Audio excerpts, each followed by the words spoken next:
Woman Who Chat is sponsored by Grow Radio. Grow Radio is an online radio station dedicated to bringing you a different podcast on the hour, every hour.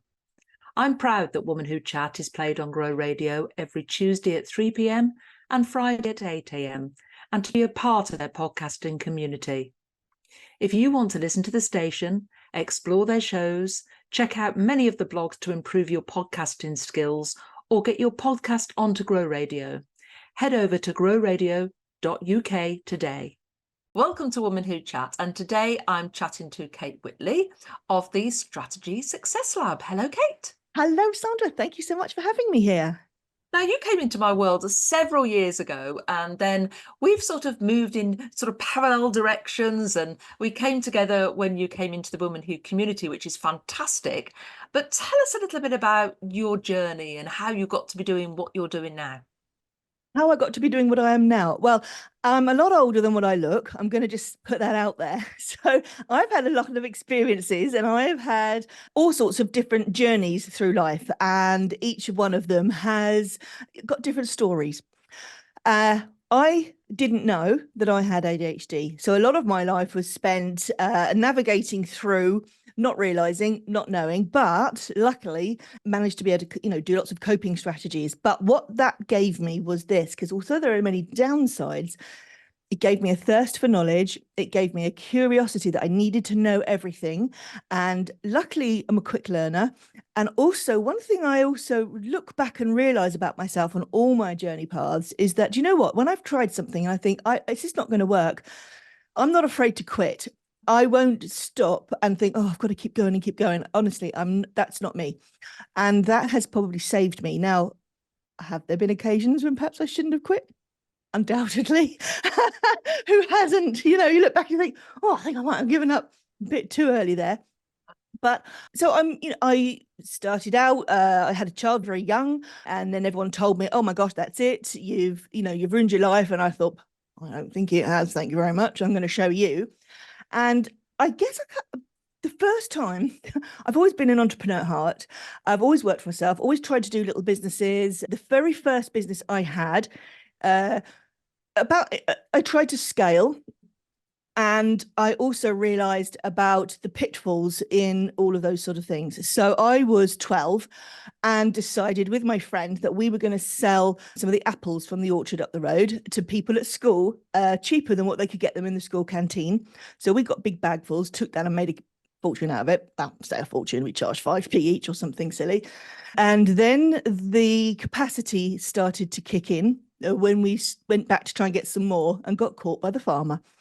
Needless to say, that operation was shut down quick, smart. And I realized that actually you need to find your own sources of things you sell. You need to be able to control what you're selling. So that was a big lesson. But I've had all sorts of jobs. I actually was a social worker. I qualified as a social worker, studied psychology, parenting expert. I've had a burnout. I drove double-decker buses for 3.5 years because then I didn't have to think about what I was doing. And also the vice president of an international sporting federation, helping to get pole dance, which is into a sport and recognised by the Olympic Committee, which was part of doing that. I have all sorts of things that I've learned along the way. And one of the things having ADHD is that I struggle to format this for you, to put it into a specific way of my origin story. And that's always been a work in progress. Mm-hmm. I don't know that I will ever get it done because every time something jumps into it. But I'm a deep sea rescue diver. I have a qualification for that. So, if you fall over in a puddle, you're on your own. Sorry.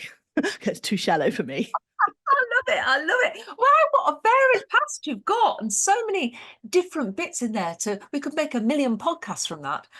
But just on, the ADHD thing, and I don't know whether it's a current thing that people are more aware of it and there's become more awareness, but so many women are meeting entrepreneurs, especially solopreneurs, especially, are saying, I've recently been diagnosed with ADHD. And I don't know whether it's become more accessible to get a diagnosis or whether people are just becoming more aware that actually they have the traits of an ADHD brain and that they're more neurodiverse. And that's why it's coming to the fore. But so many women. Yeah, and I think I could probably just sum up why straight away, actually, because certainly over the past 10 years, issues, diverse issues, however you want to call them, ADHD, autism, in schools and education, in the business world, we are more about, especially in our country, we are more inclusive. We have laws passed for diversity, equality. Okay, don't call me out, anyone, on them not being 100% perfect, but there has been a big shift towards that. And also, the other thing that has shifted is how we as women have been growing and developing as females within society. Previously, we were the second person in the home. You know what I mean? We weren't the priority. And over the last, 20, 30 years, that has had a big shift. And what it has also brought into factor is that where we have to go to work now, simple things that you can't afford to buy a house unless you have two wages anymore, meant that women have obviously had to go more into the work space, more so than ever. And now women are expected to, rather than expected to stay at home. All shifts and changes, towards the Great Movement. But what that means is that we now have to go for most of women in the olden days, when it was black and white or sepia, weren't working when they went through menopause. So we all are, and older women especially. And that can exacerbate ADHD traits. And it just does. And what happens is you look back and you can track what happened at school. You might have had lots of jobs, but it wasn't too much of a problem when women didn't have to go out and be responsible at work as well. And so it's come to more of a head. It's like, hang on a minute, why aren't we these super women? Why can't we be that, do everything? Well, sometimes we can, sometimes people can all the time, and sometimes we can't. And quite often something else happens. So a trigger in an event, maybe a divorce, maybe a child, and your hormones levels all over the place, grief, anything can trigger a crisis. And how we deal with that has quite often been put down to a mental health illness. I was diagnosed originally with having bipolar disorder, chucked onto lithium for nearly 8 years. I mean, my Lord, the stories I could tell you about that. And I don't have bipolar disorder at all. But what that did to my psyche, how that made me able to be interacted, I felt less than. And I know other people who generally do have bipolar disorder feel that too. They feel less than because something's not quite right. When there was what's happened now is that it's been realized that it's ADHD instead, and there's been a lot of studies done about it. So now people are like, hang on a minute, I've been through that. And it just takes a couple of people to stand up and say, no, this is it. And then a ripple effect, and you think, I'm going to investigate this.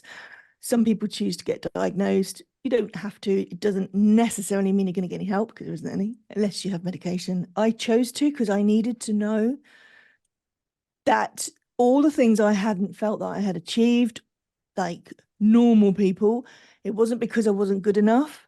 It's because my brain works differently, and I hadn't had a chance to work out how it works properly. So I'm a lot older now. Women are getting more diagnosed in their 20s and 30s, which is still older, but when you don't get diagnosed till you hit your 50s, I've got a lot of old habits to get rid of. That's really interesting. Thank you for sharing that. Really appreciate it, because it just gives me an insight into some of the women I chat to. So tell us a little bit about what you're doing now.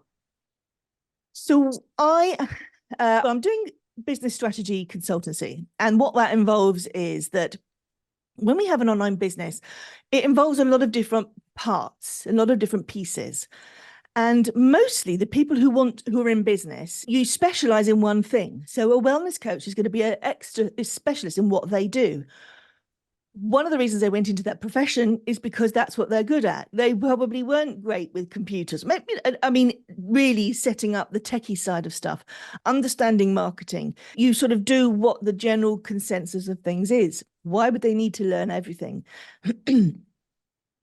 And since we've been able to, we're more into solopreneurship, we've had to put on all of these hats, and the overwhelm kicks in because we just can't do it all. We think we can, we think we should. Financially, we try to. And general businesses in the first 3 years don't always, make it through. And online, I see a lot of that because the support network hasn't been there, or it's a case of what we don't know. So what I've always liked to do is to be that person who is able to see the big picture and pull together all the pieces. I can help with tech, the strategy, marketing. I can do the psychology, the mindset behind all that with the business business growth and scaling. Get my words muddled. And things I don't specialize in, I like to have people around me that I know, like, and trust, and that I've worked with. And quite often I will work with people just to see if there's somebody I would want to recommend, because I don't want to specialize in that myself. So quite often people come into me from two pathways, really. One is that they are trying to set up techie stuff in different platforms that I specialize in. And then they realize, oh my gosh, it's way more than that, and we can do a lot more. And the next thing, we turn the business round. And other people come to me now because people prefer, you don't need to just get a VA to set up the tech and get Kate to do this instead. So people more come to me now just for the overview of the strategy, because I don't adhere to the one size fits all. I know you don't either, do you, Sandra? Absolutely not. Everybody is unique and everybody has got their own lane, their own pathway, and you can be anything you want to be. But yeah, this one size fits all doesn't usually work, does it? No.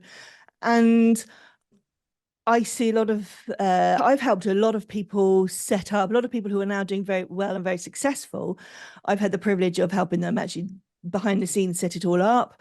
And I've also helped other businesses and corporates where I've not been somebody who shouts out. It's not typical, hey, I'm doing this today, working with this company.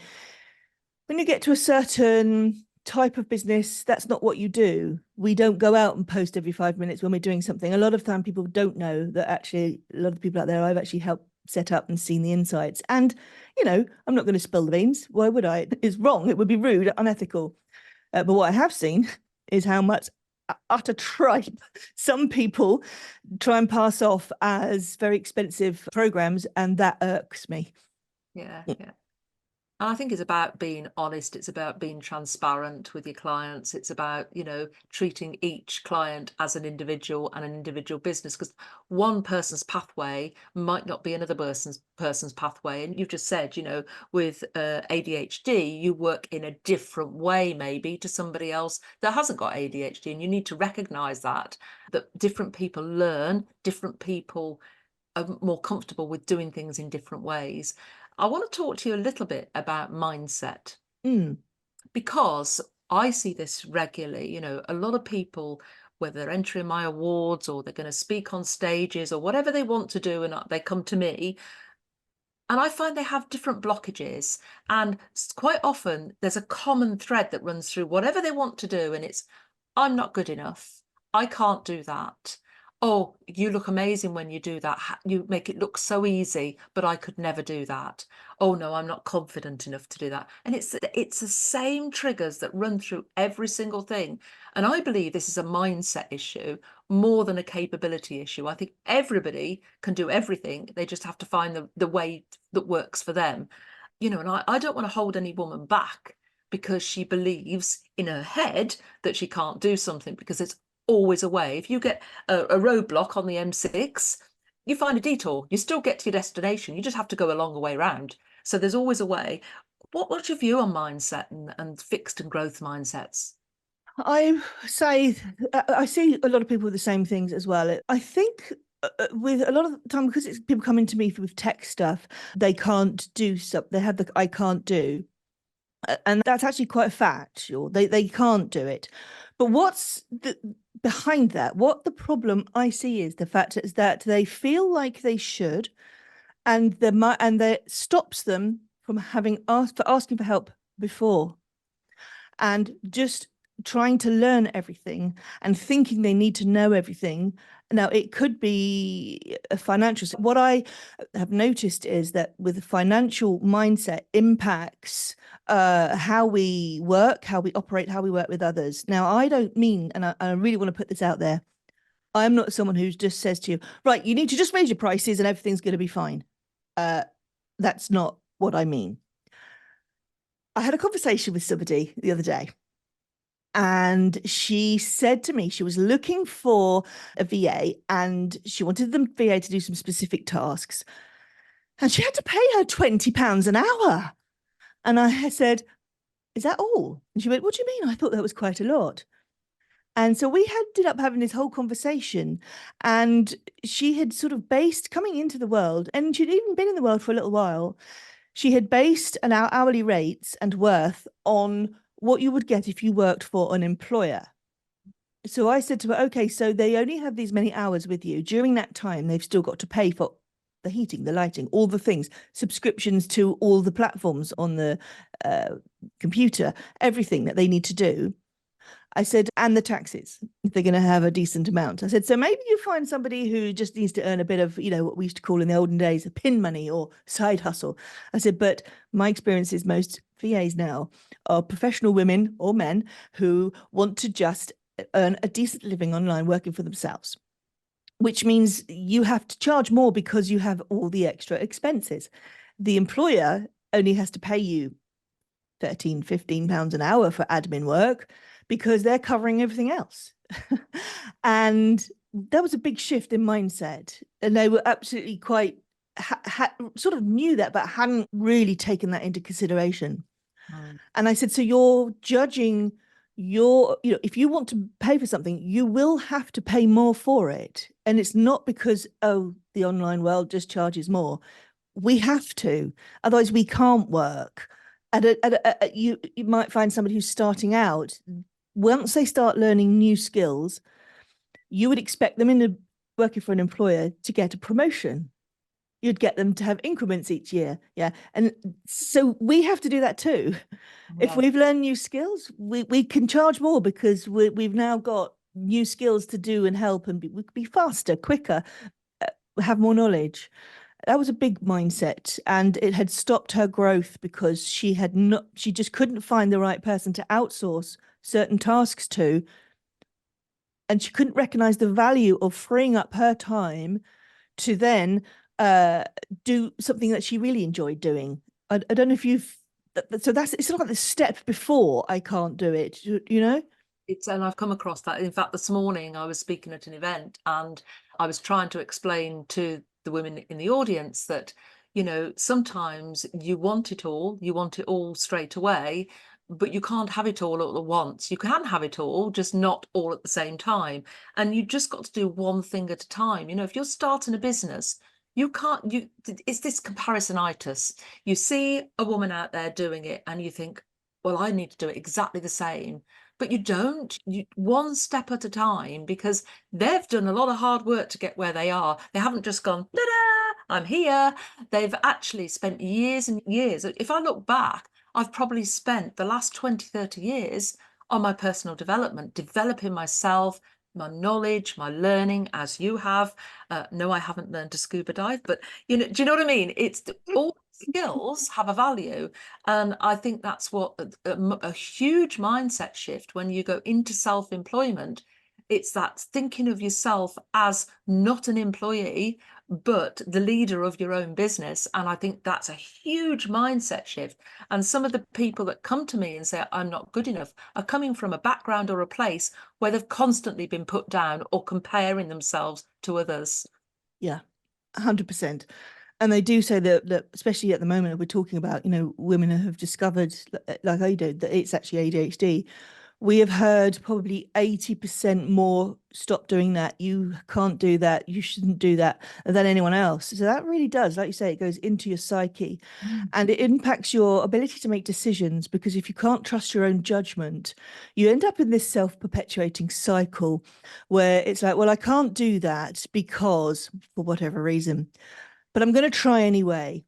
But then when you try it, you can't give it 100% because you think, well, actually, should I be doing this? I can't do this. Somebody doesn't believe in me, or I actually can't do it. So you can't give it 100% and so therefore it doesn't work, perhaps is what you think. So therefore you go, well, I was right, I can't. And you end up in this like self-perpetuating cycle of, well, I knew I was useless. I knew I couldn't do it. I don't know what else to do. Yeah. And I'm a big believer that, try and surround yourself with those positive role models around you. I'm not on about the role models who are up on pedestals. I'm on about women who are just like you, doing things and lifting you up rather than knocking you sideways. Because I think if you hear, constantly from people who are in a negative place, they will constantly be pulling you down, not because they're jealous or envious of you, it's because they're glass half empty people. Whereas I think I try and see the positive from every negative. Everything I do, I've had lots of negative experiences in my life, but I'm not the victim. I look for the positives, the learning, the lessons learned, all those things through every experience I have, whether that be positive or negative. And I've surrounded myself with women who are very much like that. And it enables me then to be in that mindset, then I'm open to new ways of thinking. And if something doesn't work, I don't beat myself up anymore. I actually think, oh, well, I've learned from that. Maybe I'd do it a different way the next time. And I try and impart that on others to try and lift them up with me. And that's my sort of ethos, really, and the values from where I come from. I think that's really important as well, because it's about recognizing that you can learn from it and that it's okay to make mistakes. I mean, we've all heard, the only reason they're good at tennis or good at, let's use sport, for example, is because or music, is because they made so many mistakes because they just didn't stop doing it. Now, we can't necessarily do that for every single thing within our business, but it is a bit like that. And surrounding yourself with people who have that mindset, underneath it all, we want to belong. We want to be liked. We want to be loved. We want to be respected. We don't want judgment. We want people around us who we trust, that when they tell us something, you don't have to add the caveat, look, I'm saying it with love, or I hope you don't mind me saying it. We would say that out of respect, but we actually just say that out of courtesy. We actually do trust that person. We know that they're coming to us with something out of pure want and love and hope for us to do better. And so one of the problems is that when we get into a new environment online, we might join a new group, or we might join networking, business group, coaching. We tend to, the first thing we tend to sort of see that looks positive, we hook into, we like it, it's great. We will start to mimic and imitate the people who are around us. So if things go a little bit mean girls, then we tend to find ourselves, we might not even notice that we're judging people more, we're being more critical, we are naturally sort of creating and developing that environment, because the next time we see, so-and-so, we will go to them and say, instead of saying, oh, how did you get on with the wonderful thing you were doing? It's like, oh, did you hear about, Fred down the road, or Sheila, or over the fence? And you're sort of creating the negativity around, and we get caught up in this, I call it loyalty syndrome, Sandra, where people join into things and they don't leave, even if they're paying to be there, despite not necessarily being successful, because they believe it's them, it's down to them. And actually, you might just be in the wrong group. You might learn something, but maybe what you're learning isn't what you need for your business, but because you're not being shown a different perspective or a different way of thinking, you don't know what you don't know. You look outside the group and you see all these other people doing it, and certain people will elevate within groups. And it's like, it can be like being in a playground. Yeah, I'm very proud to say, touch wood, or maybe not, maybe it's just the way I do it, but my community, I've never had to remove anybody, and I've never had any negative comments in there. And I don't know whether it's because I've nurtured it in such a way that it would not be seen as being good, but everybody just wants everyone to do well. And, I recently held my Solopreneur Awards, and I awarded a special award to a lady that wasn't selected as a finalist, but she posted a message to lift everybody else up and to support them. And I kept seeing these messages, and I was thinking, she booked to attend to lift everybody else up. And when I searched for someone to give a special award to, that was just the values, the ethos of just being there. Even though she hadn't been shortlisted herself, she still wanted to see everybody else succeed. And I thought, what a great set of values, what a positive mindset. And we all need those. We needed her. We need her around us. And I awarded her a special award. Well, you could have knocked her down with a feather, but she deserved that for putting herself out there to support all these other women. So I think it's wonderful when somebody shows that they are not just out for themselves. They are, wanting everybody else to succeed around them. And all about collaborations and I'm all about lifting everybody up. But yeah, it can be a real setback if you're in the wrong place with the wrong people surrounding you. And you've hit the nail on the head there with the word collaboration. And we need collaboration because you have a lovely group. It's lovely. I have to say, it's one of the nicest ever. It really is. But the thing is, there's nobody in there. There's lots of people in there they're all also members of other groups and doing other things, and that's okay. Yeah. Now, you've created that environment because you've set the bar. This is how I am. This is how it is. I'm not expecting you to just run after me and follow me. It's all about how can we share, lift each other up, and bring new people into our world because you don't stick with the same friends you had when some people at school, all of them, you meet new people in a different job. You might keep one and then some will drop away. It's the same in groups. And we need to be able to do that freely.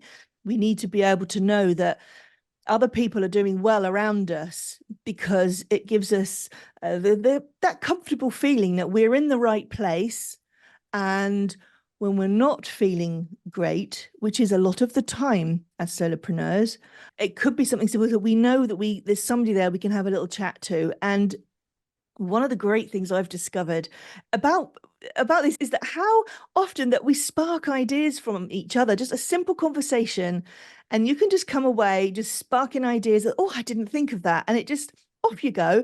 Now, I find I'm not precious with my knowledge and value. I'll just tell anybody anything, And so many people have said to me, oh, you shouldn't have said that. You should have sold that. I'm like, oh, seriously? Really? Does it matter? Let them I want people to just do what they can. When it comes down to it, when they can't action it or do something, fine, then maybe they'll come and find me. And I'll never know how much impact it has made. But actually, sometimes I get people coming back to me a year later saying, I just want you to know that, and then they tell me something really nice, or, I'm ready to come back into your world now. That's why that's why I love my mastermind, because those light bulb moments just happen every month because I get everybody has the ability to feed in and support somebody else. And that's what I've tried to create. Yeah, it works really well. Sadly, Kate, we have run out of time. We could chat all day. Oh my gosh. I can definitely see a part 2 in this, so there will be a part 2. But I always ask my guests to leave the audience with a top tip or piece of advice. What would that be? What would you like to share? I think I'd like to just share, we know within ourselves that we can do great things. We need to have that in front of us to aspire to great things. And I would say put those great things, those wonderful ideas, because especially as an ADHDer, I have all the most brilliant ideas ever. I was the person they all came to, what we're going to play today, Kate? I said, right, we're going to do this. And everyone would have the most wonderful fun. But what I did was I set high expectations for myself. And therefore, I always expected to then achieve that. And so I think my tip would be just to recognize sometimes you don't have to do that. And you can look at it from 2 perspectives. You know what? Let somebody else have a go, leading, taking the reins and helping you do something without having to be in control. And then other times just think, why am I doing this? Do I really need to do this? Am I doing it because I think I should? Or is it time to just do something else? Thank you. So today I have been chatting to Kate Whitley of Strategy Success Lab. Thank you, Kate. Oh, thank you so much, Sandra. It's been great.